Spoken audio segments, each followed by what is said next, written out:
Keep yourself in the loop of everything football. Listen to Alex and Jeremiah on the Golden State Media Concepts Football Podcast. Hello there, I'm Jeremiah. I am Alex, always and forever here. Dedicated to college and NFL football. The latest football news on and off the field. NFL draft trade rumors. We've got you covered from the NFL, Big Ten, SEC, Big 12, Pac-12, ACC, and everything else in between. Listen to the Golden State Media Concepts Football Podcast.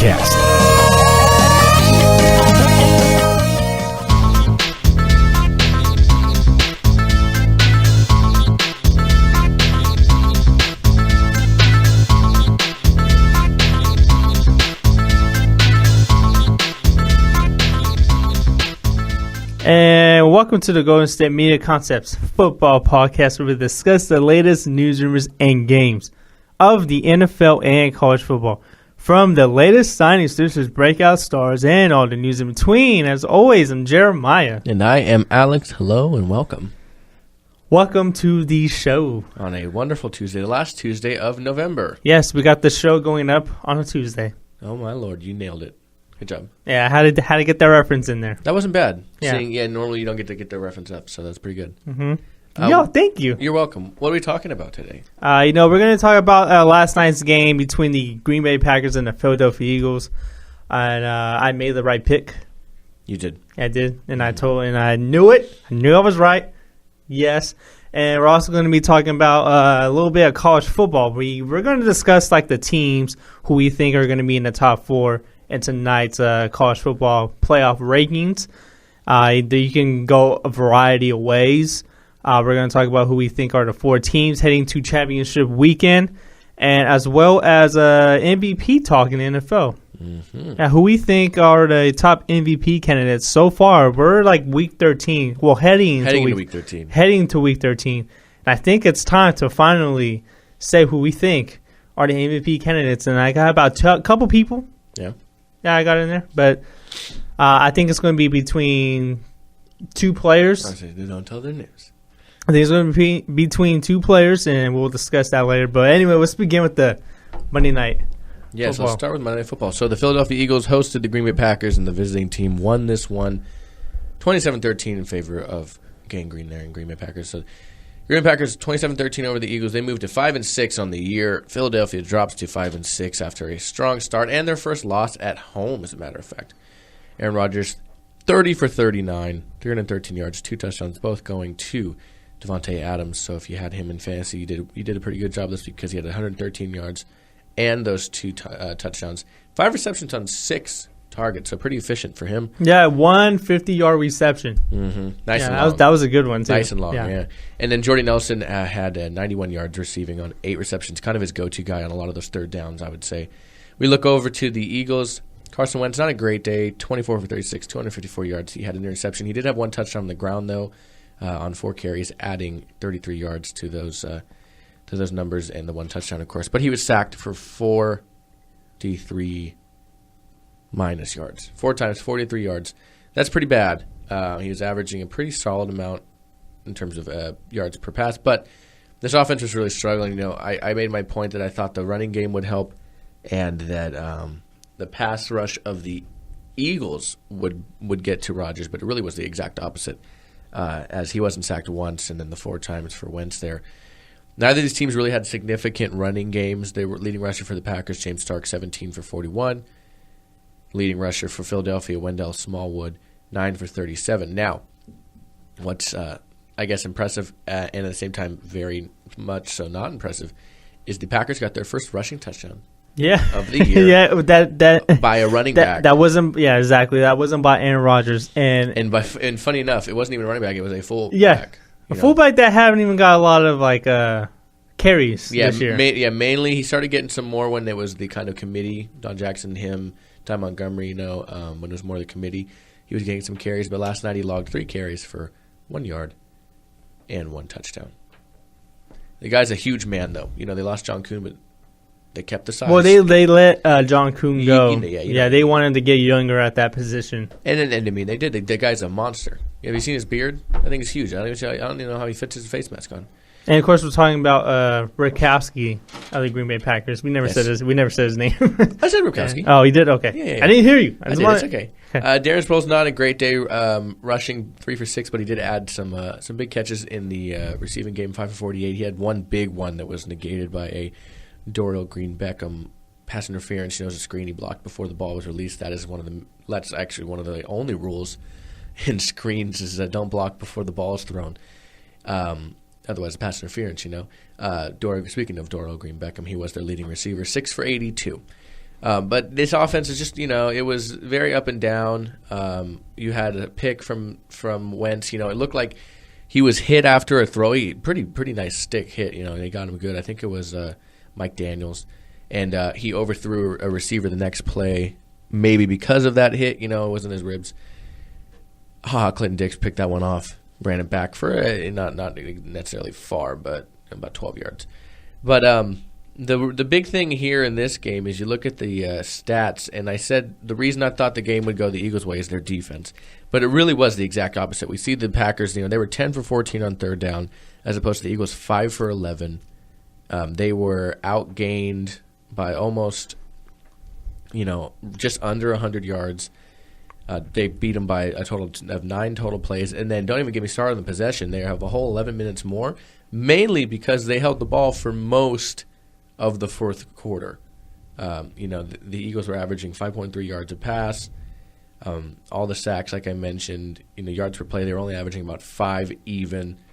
So, 7 penalties, 42 yards, that's not much more than the Packers 751, but they just didn't play a good game of football yesterday, and it's really weird because you look back at this team to start the year, and they were 3-0. They took a 7-game winning streak technically into the season, including the preseason. They'd lose for 7 straight games in a sense, and then it's just this Eagles team is gone somewhere for the winter. They're hibernating. They're young. I think they are. I did mention the sports show. After that kind of started, it's still hard to kind of put that expectation on a rookie head coach, a rookie starting, quarterback. So I get that. Yeah, and we didn't expect the Eagles to come out on top of the NFC East anyway. Because I remember me and you, or you and I, the correct correct grammar there. There you go. We had the Eagles. Last place, I think I had them at 4 wins, maybe 5. They already exceeded my expectations. I think they exceed a lot of expectations. They're in a very tough division.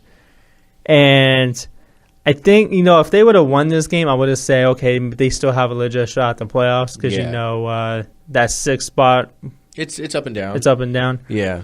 I looked at their next few games, though. It's going to be tough. It's going to be tough. And, for the Packers – they're still like realistically still in it, but they have not looked like a playoff team to me. Yeah, me either. I think they're a better team than the Vikings right now. Like I would take the Packers over the Vikings, but I don't know if I can take them over the Detroit Lions. Well, as it stands right now, the Packers games that stand there to remain. Right, they have the Texans coming up, but they play them in Green Bay. I feel like I want to give the Packers that one. They're starting. It looks like they're starting to get some stuff in the Texans. They're like the worst division leader in the league. They're the worst. I just don't know how. I'm still baffled how they still lead that. Remember, it was division. like back in the NFC South a few years ago when the winner of that division had like 7 wins. It's like that. Speaking of that, I actually think the Titans might have a shot at winning that division. Yeah, now. We'll have to talk about it. Yeah. Excuse me, but we'll talk about it tomorrow. Yeah. They play the Seahawks following that. And, that's always going to be an interesting game, but the Seahawks just put up 5 points. So I really don't know where they're going to be in 2 weeks. That's on the 11th of December. Then they play the Bears. Probably I'll give them that one. They play at the Bears, but, no Cutler. Division game. There's close games, especially no matter what. Sometimes they're close, but when you don't have your starting quarterback, they go from close to possibly a one-sided affair because one team knows you so well. Then they play the Vikings on New Year's Eve. I'm sorry, Christmas Eve. Sorry, not year. I don't know. I said New Year's Eve, maybe because I was looking at the next game. On Christmas Eve, they play the Vikings, and that's in Green Bay. So I'm with you. I take the Packers as of now over the Vikings of now. And then they end the year on New Year's Day. Yeah, New Year's Day. against the Lions. That could be for the division right there. Yeah, so arguably, they're going to want to win. The next 5 games, finish off at 10-6. Any team's going to want to win their next remaining games, but I realistically think they can win the Texans game, the Bears game, and the Viking game. That really just leaves the Seahawks game and the Lions game as the ones that really are going to be the, I think in my eyes, the separators, because they can go from 8-8 to 10-6 right there.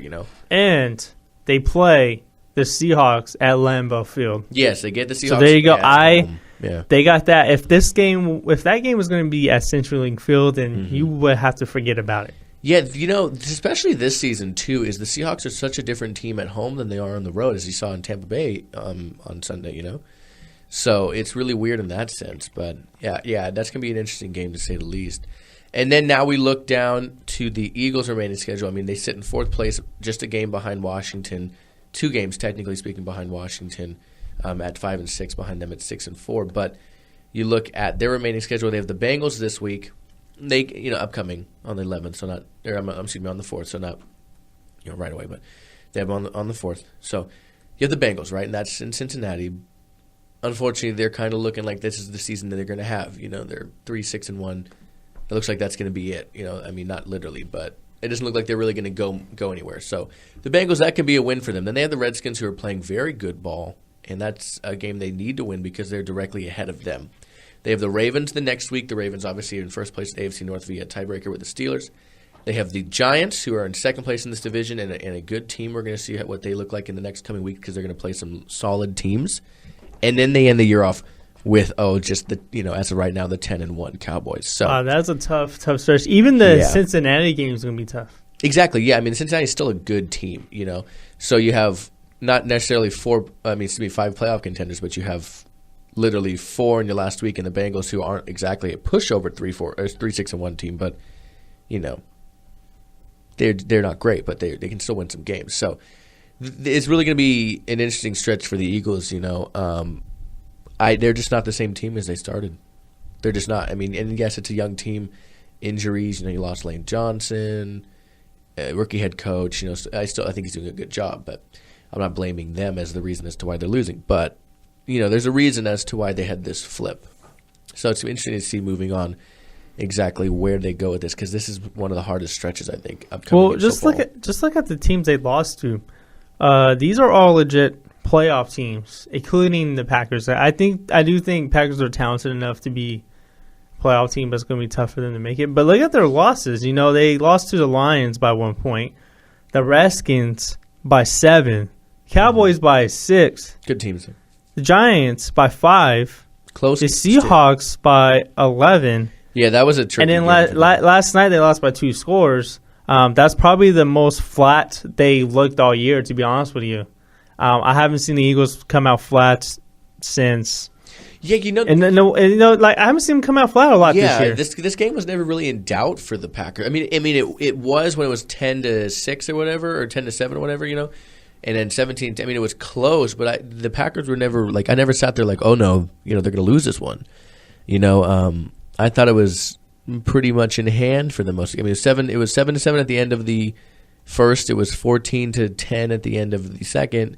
17-13, and then the Packers took it away in the fourth. But they were never losing, except I don't remember who scored first. But the Packers scored first. Yeah, so they were never losing in this game. Yeah. So this is the flattest, I guess you could say, they've looked all year. I think this game against the Packers and last week against the Seahawks were the flattest games that the Eagles have played all year. But these are really 2 tough teams. I know the Packers haven't been the same Packers that we've seen in the past, but they still have Aaron Rodgers, and they still got a lot of pieces on that team.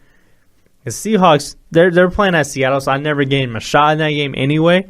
But if you look at the rest of their losses here, including the Cowboys, Giants, the Redskins, and the Lions, they could easily win those games. We could be talking about a legit playoff team right now. Yeah, we could be. Yeah. One thing to keep in mind too before we move on, you look at their record. Obviously, they were 3-0 through the season. They lost 2 in a row. They won. They lost 2 in a row. They won. They have now lost 2 in a row. Maybe that spells victory there in Cincinnati. To go 6-6, baby. Let's go. Because win 2 losses. They haven't lost more than 2 games in a row all year, and by doing so, as a matter of fact, literally win 2 loss, win 2 loss, win 2 loss. So maybe they get a win this weekend. So and they lose 2 more times. And they lose to the Redskins, Ravens, beat the Giants. No, oh man, it throws it off because they'd go win, loss, win, loss. Dang, almost had it. Maybe they'll go on a winning streak here. We don't know. Maybe somehow they make the playoffs and they go win, loss, win. Lose to the Cowboys at the end of the year, they bounce the first place. Win, loss. Doubtful if they do that. But if the Eagles make the playoffs this year, that's a great year. They're not making the playoffs. I know, but I'm just saying. They're not making no playoffs. All right, well, hey, let's go ahead and take our first break.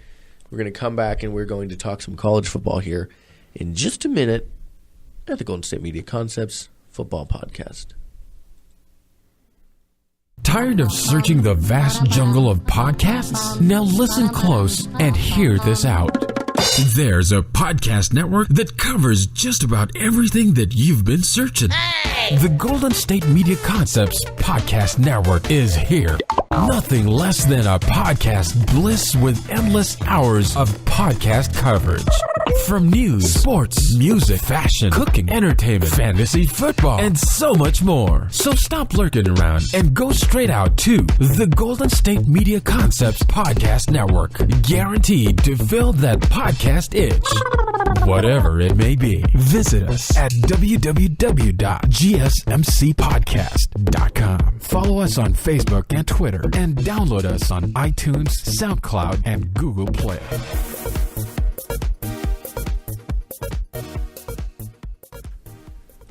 And we're back here at the Golden State Media Concepts Football Podcast. Real quick before we get into college football, I wanted to update you guys on the NFL playoff standings since we talked so much about it last segment. So in the AFC, we have, in terms of a two-way tie of best record, but within the conference, the number one seed will go to the Patriots.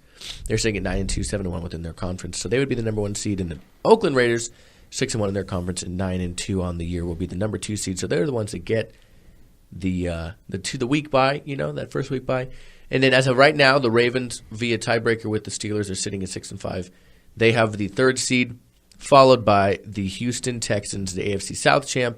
They have the fourth seed. The first two teams out, Kansas City, Miami, the next two teams behind them, Denver and Pittsburgh, as well as Buffalo in the hunt. Tennessee's in the hunt a little bit as well. And don't forget about the Colts. They're all the way down at 11. They have the tiebreaker scenarios, all that good stuff. And go ahead. Yeah, don't forget about the Chargers, even though it's a long shot. Yeah, I was going for more realistic ones, but yeah. You can't forget about them. Very true. All right, then we look at the NFC. Excuse me, as it stands, the Dallas Cowboys obviously have the number one seed at 10-1. We have the Seahawks 7-3-1. They have the number two seed, so they are going to be, if the season ended today, of course, the bye week 1 and 2s. Followed by the Detroit Lions at 7-4. And the Atlanta Falcons at 7-4 as well. The first two teams out being the Giants at 8-3 and the Washington Redskins at 6-4. Don't forget about the Tampa Bay Buccaneers, the Houston Vikings. The Houston Vikings. The Minnesota Vikings still, of course. New Orleans Saints and the Green Bay Packers are still around. Even the Philadelphia Eagles we talked about as well. But the first two teams being out right now, the Giants and the Redskins of the NFC East. So strong NFC East year this year. So we'll have to keep an eye on that. All right. Excuse me. It's time to move to college football. And we're going to look at what tonight's college football playoff ranking might look like after the unveiling of it. I think it's the same time as always, around 4 or whatever. Last week's it was Alabama, Ohio State, Michigan, Clemson. Obviously, Michigan done lost. So they're out. As it stands since Sunday, the AP Top 25 poll has the top 4 as Bama, Ohio State, Clemson, Washington. That's very much what I think the poll is going to look like this week. And it's funny, you weren't here last week. I said a lot last week that this week's poll it doesn't matter because next week is when it matters. That's going to be after Ohio State and Michigan play. It's rivalry week. This week matters, but next week, funny enough, is the one that will really matter because it's after championship week. You have teams like Ohio State not playing in the Big Ten championship game. That belongs to Wisconsin and Penn State. Penn State has a head-to-head victory over them. Ohio State's the only team in the top 4 to not be playing in their conference championship game. People are somewhat upset about that, so that's going to be big. You have Alabama playing Florida. Even if they lose this game, I don't think they even drop from number 1, Excuse me, Clemson's playing Virginia Tech in the ACC championship game, so that will be interesting. And Washington plays Colorado has just been lights out lately, and very much a team that can beat Washington. It was almost USC again. USC did everything right, but Colorado is just on a winning streak. So Colorado gets in, of course. Michigan, the first team out, as well as Wisconsin. Wisconsin, if they beat Penn State, and say Washington loses or something, hey man, it's a possibility. There's so many possibilities coming up to exactly that, and that's what I talked about way before we begin the show. There's a variety of ways you can mix these 4 teams. So I think we agree that Alabama and Ohio State are 1 and 2. I don't think there's any question there. These 2 teams are not going to move from now on unless Ohio State loses, because they won't keep them. If they lose again, out. Oh, well, Ohio State don't have another game.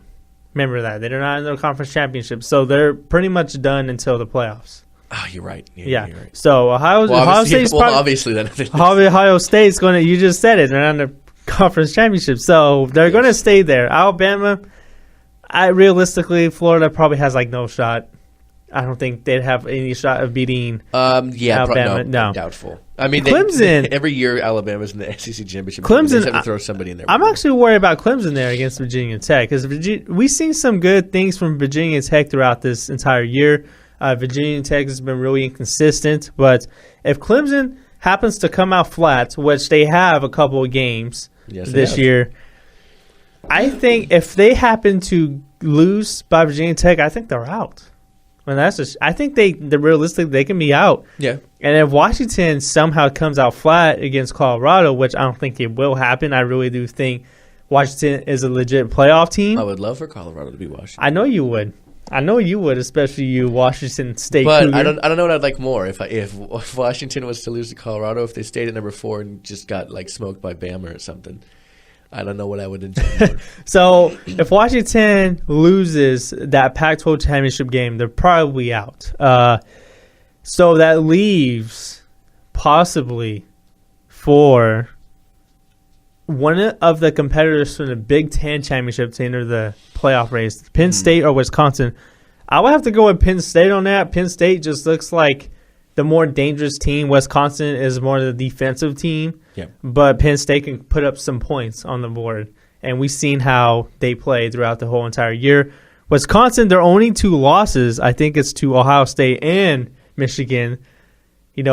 They lost by 7 points against Michigan, and they lost, I think, by 1 score against Ohio State. So those are the only 2 losses they have, Wisconsin. Yeah. They lost to 2 of the best teams in America. They did, and they're not even, and they're in a conference championship. So that should tell you a lot about this conference here. So, but I will have to go with it's strong but weak at the same time. Yeah. So I will have to go with Penn State on that championship game, which we'll talk about a little bit more on Friday. Yeah. So those are some possibility of scenarios there, but I do think it's going to be Alabama, Ohio State, Clemson, then Washington. For tonight, at least, yeah. Yeah. I mean, you guys on Friday will talk about it. I mean, we have Colorado and Washington on Friday. Of that game, we have that's pretty much the only significant championship game on Friday. Clemson and Virginia Tech play on Saturday. The SEC championship's on Saturday. So is the Big Ten. So it's just the Pac-12 on Friday. But, yeah, I mean, those 4 teams probably are a lock next week, though, because say Washington and Clemson both lose. I don't pity the people that do this voting. No, that would be hard. Like I said, if Washington and Clemson happen to lose this weekend, Michigan can realistically go back. I think they can, but I really do. And then they have to sit there and justify a 2-loss team in the playoffs. Yeah, but then again, if Wisconsin or Penn State works their way up, and they're 2 losses already. They're a 2-loss team, and then they can realistically make the playoffs. And honestly, I might have to give Colorado a slim chance too to make the playoffs because they're going to be ranked higher. Yeah, theirs is a very small chance. They're going to be ranked higher. They literally need to win and have Wisconsin lose. They need Clemson to lose. They need 3, 4, 5, and 6 all to lose. Which could happen. Does Michigan have a game this week? No, because they're not in the conference championship. Yeah, you're right. So they need 3, 4, and 6 all to lose, and maybe Penn State too. But Penn State can lose because Wisconsin. Obviously one of them is going to lose, so they have a chance of moving up if they were to win. So no matter what, they're in a solid spot with one of those guys. They need Clemson. And don't forget about Oklahoma. Yeah, can't forget about Oklahoma as well, and they have a really, really big game coming up against Oklahoma State, who are ranked. Yeah, they're 10th. Yeah. They play on Saturday as well, the 8 versus the 10. That's an important game we can't forget about. Oklahoma, they start out so flat, but they've been playing well with Baker Mayfield there. So There's only 2 games on Friday, actually, so it's the MAC title game and the Pac. The MAC and the Pac. MAC and the Pac. I was trying to say MAC and the Pac. The MAC title game. That's the title. That's the title of Friday's show. The MAC and the Pac. Good. I like that you made that already. Okay, yeah. I like it. All right. Well, let's take our last break. We're gonna come back and talk some MVP favorites real quick, and then we'll get out of here in just a minute. At the Golden State Media Concepts Football Podcast. Do you want to be healthier, yet you just don't know what to do? All these shows telling you this and that, but nothing seems to work. Well, listen close. Golden State Media Concepts has got something great for you. The Health and Wellness Podcast dedicated to workout trends, healthy eating habits, diet, and everything about healthy living. Join us in our banters as we help you not just live life to the fullest, but live it to the healthiest. And welcome back to the Golden State Media Concepts Football Podcast. And for our last segment of the day, we're going to talk MVP favorites. So it's something we've talked about for a while now, but we actually can get a good idea on who these people are in terms of the favorites. So in my eyes, the candidates as it stands right now, Tom Brady's obviously up there. You have Derek Carr, Ezekiel Elliott, and then it's probably, those are kind of the top 3. I think it's kind of maybe closed around by quarterbacks. Probably Matt Ryan's up there. Stafford's probably up. Stafford. And I would say that's kind of it. Rodgers is not having the year he typically has. Cam Newton for sure isn't going to repeat. Well, his team is terrible this year. Exactly. There's no way he's going to repeat or anything. And it's not like the great players always have to win MVPs. I mean, Drew Brees, Jerry Rice, they've never won MVPs. You know what I mean? So it's not like you have to win an MVP to be great. Ken Anderson won an MVP, and the greatest thing about him was his mustache back in the day. He played in was called the Ice Bowl, and it was the Packers and the 80s fly high Chargers, and they always the Charger fans back then, they always had that problem because if they could have played in the sunny conditions they would have won, but it was the Ice Bowl. Anyways, he had that mustache and there was icicles on it. It was so cold. But anyways, so who is your favorite heading into the last stretch of the NFL season as the most likely to come away with the MVP? I have 2 names, and they're not named Tom Brady. All right, I like that. Okay. I think I have an idea who they are. That's way too easy. Yeah, probably. It's way too easy. Go ahead. I got Ezekiel Elliott and Derek Carr. Okay, I guessed right. Okay, because I can't put Dak in here because I really do. I can't put. I do think Dak is a strong, candidate for Rookie of the Year, but I do think Ezekiel is going to win that award as well. Yeah, I think Ezekiel Rookie locked. But I might have to. I really do think I'm gonna have to pick Derek Carr here. Okay. And you knew I was going to say that. Yeah, I respect You knew that. Stick with your Fresno guys, Well, not only that, but there's a legit reason why I do think Derek Carr. He's playing well. Yeah. Derek Carr, if he is not on this Raiders team, there's no way the Raiders will be 9-2. There's no way at all. That's a very good because point. The fact that he came back into Sunday's game with that dislocated pinky, which looks disgusting, by the way. That picture, like he didn't even that hurt so bad. He didn't even care. He's like, it's fumbled. I don't care. No, he didn't even care that he fumbled the ball. That's how bad it hurt. Away. Uh-huh. But the fact that he came in that game and then led his team to a game-winning drive says something to me. This man is just an animal, and he has that Black Mamba look. There's just something he has that killer instinct about him. That's what Khalil Mack said too. He has that Mamba look, and I want to go through some of the games here that the Raiders have played. Without Derek Carr, there's no way they would have beat the Saints week 1. There's no way they would have beat Baltimore week 4, week 5 against the Chargers. There's no way. Some of these close games, they would have never won. If Derek Carr did not play against Tampa Bay, they would have got torched in that game. Because remember, that was the game they got that was a game they got penalized 23 times. Derek Carr threw for over 500 yards in that game, which was the Raiders' record, by the way, franchise record. And then against the Texans, I think they probably still would have won that game because the Texans are just flat out horrible. But there's no way they would have won this game against the Panthers because remember, the Raiders had a 17-point lead, and they almost squandered that. And there's a reason why because he left the game. There's a reason why. Mm-hmm. Remember, he left the game for about like I don't know, like about like half a quarter. Jeez. And that was a pretty significant time. So I do think Derek Carr, if he's not on this team, the Raiders they're not 9-2. Yeah, and you also look at guys that win MVPs, and you look at that signature moment in their season. I think he just had it. Yeah, I think he literally. You know how they have in college when he had a Heisman moment. Yes, Derek Carr literally had his MVP moment. Well, you look at him right now.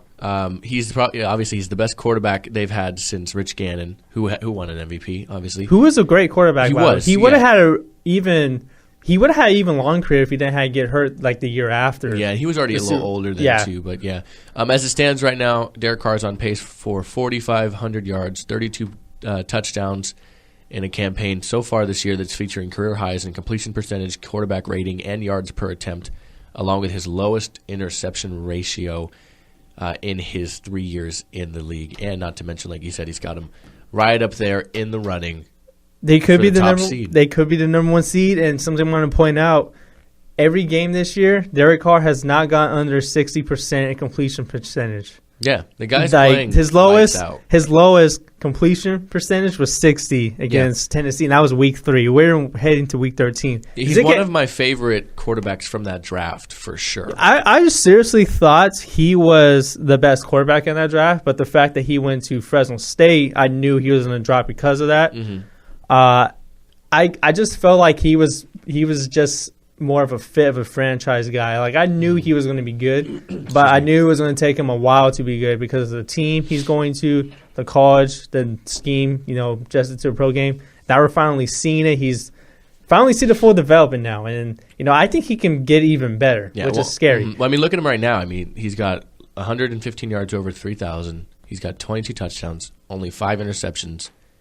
He's got the quarterback ratio of 65, which is pretty good for a whole season. And he's also the best quarterback in the fourth quarter this year. Yes, he is. And he's got a 100.5 rating as it stands right now. But I do want to talk about Ezekiel Elliott. I do think he has a realistic shot. We talked about Derek Carr having an MVP moment. Ezekiel Elliott kind of had his MVP moment as well against the Steelers. Yeah, like a few times in that game. Yeah, especially in that game-winning touchdown. He's had a few moments like that this year. Yeah, I do think that was that signature moment. But, if Ezekiel Elliott was not on this Cowboys team, I think Dak would have been in a lot more trouble. Yeah. Because if they would have stuck with Alfred Morris this season, which they were... Yeah. Who knows how well he would have played. Alfred Morris would have played well. Yeah. But he's just not as dynamic as Ezekiel Elliott. Yeah. People attribute each one of them as a reason as to why they're Dak or Zeke as to why they're playing so well. I think it has to do a lot with the offensive line. That too. But we can't disregard Ezekiel Elliott's ability. Exactly. Do you think if Tom Brady played a full season at the rate he's playing right now, he's got 201 yards over 2,000. He's got 18 touchdowns and only 1 interception. 85.6 QBR for the games he's played, and he's got a quarterback ratio of 116.7. Not far away from his quarterback career ratio of 97, which is pretty good. But do you think if he? That's a lot of people's reasoning is he didn't play a full year. He's not going to at the end of the day. He's going to have missed 4 games. Do you think because of that he's not going to be in the same kind of running for it? Oh no. Tom Brady is definitely a candidate, but I think the reason why he won't win it is because, Patriots found ways to win without him. And, I feel like if the Raiders wouldn't have Derek Carr, they would not even be anywhere near where they're at right now. And don't get me wrong, the Patriots wouldn't be anywhere near where they are right now without Tom Brady. But I just feel that, the fact that Tom Brady didn't play a full season can kind of hurt him in a way because remember they went 3-1 without him when we all thought they were going to go 2-2, maybe 1-4 or 1-3. Yeah, and they go 3-1. They go 3-1. So don't get me wrong, Tom Brady is still a valuable player for the Patriots. He's probably the best quarterback of all time. But I do think the fact that, we see a full season from Ezekiel Elliott and Derek Carr, I think these are the two guys that the most deserving, candidates. I like it. Right now. That's good. I like your reasoning. I agree with you, and we'll talk about it more. As these last few weeks go on, we'll also talk a little bit about who we see winning the other awards. Rookie of the year, defensively and offensively, of course. Maybe even comeback player of the year as well. So some things we'll talk about in the next few weeks for sure. But until then, we are gone. We're out. We are done for today. We'll be back tomorrow, of course, to discuss tonight's college football playoff rankings and everything in between that you can think of or want us to talk about. We'll do so. Until then, though, we'd like to thank you for listening to the Golden State Media Concepts Football Podcast. For Anthony, I am Alex. And I'm Jeremiah. And we'll see you tomorrow. You guys have a good rest of your day, and we'll talk to you then. You've been listening to the Golden State Media Concepts Football Podcast, part of the Golden State Media Concepts Podcast Network. You can find this show and others like it at www.gsmcpodcast.com. Download our podcast on iTunes, Stitcher, SoundCloud, and Google Play. Just type in GSMC to find all the shows from the Golden State Media Concepts Podcast Network, from movies to music, from sports to entertainment, and even weird news. You can also follow us on Twitter and on Facebook. Thank you, and we hope you have enjoyed today's program.